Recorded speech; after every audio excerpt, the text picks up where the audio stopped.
जय श्री राम दोस्तों। आज की इस कहानी को सुनकर वाकई में आपके रोंगटे खड़े होने वाले।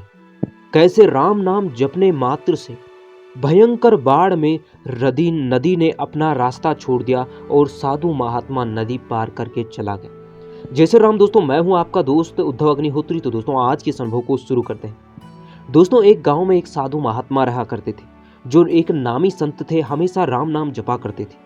जहां भी भिक्षा लेने जाते उन्हें राम नाम का उपदेश देते और कहते कि राम नाम जपा करो। उनसे कईयों ने गुरु मंत्र भी लिया था, गुरु दीक्षा भी ली थी और उसके बाद साधु महात्मा के कई शिष्य बन गए। एक दिन साधु महात्मा अपने आश्रम में प्रवचन दे रहे थे और उसमें उन्होंने कहा कि राम नाम से संसार में ऐसा कोई कार्य नहीं जो राम नाम से पूरा ना हो सके।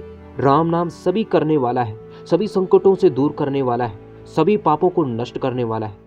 यह सुनकर एक शिष्य झूम उठा और एक दिन वही शिष्य दूसरे गांव भिक्षा मांगने जा रहा था, क्योंकि नदी रास्ते में एक नदी पड़ती थी और उसमें भयंकर बाढ़ आई हुई थी।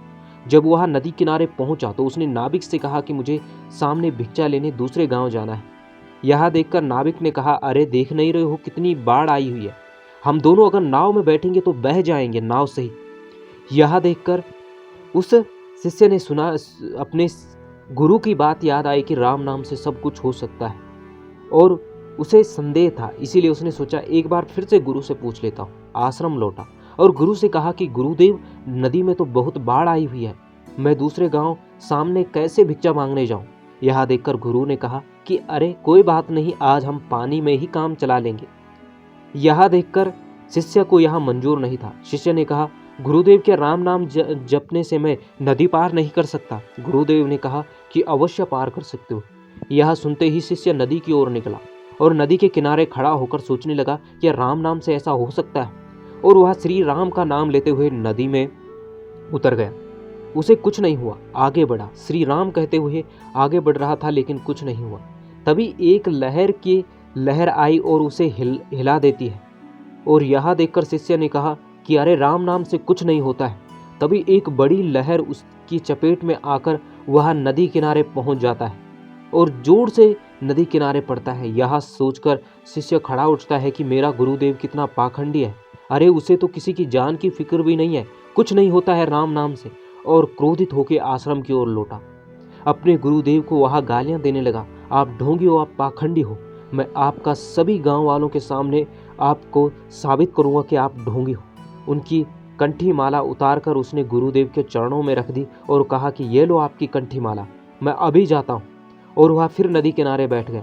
उसने देखा जैसी नदी शांत होगी वैसे मैं दूसरे गांव जाकर इस गुरु का आज पर्दाफाश करूंगा। उसके बाद गुरुदेव भी नदी किनारे आ गए। यह देखकर शिष्य उन्हें घूर घूर के देख रहा था, लेकिन गुरुदेव सच्चे मन से प्रभु श्री राम का नाम लेते हुए नदी में जैसे ही उतरे वैसे ही नदी ने रास्ता दे दिया। यह देखकर शिष्य की हैरानी का विषय था।